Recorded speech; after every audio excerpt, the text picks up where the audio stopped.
So here's what it sounds like before.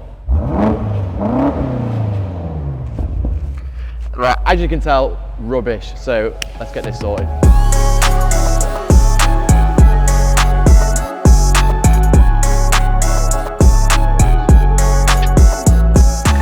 So here we are underneath the car.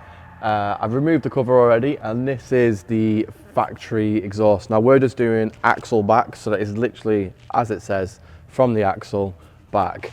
So this is going to sound very nice at the end of it. I just need to chop a little bit off here, just so we can put the new exhaust on, and then this will all fit in nice and seamlessly, and it's going to freaking roar.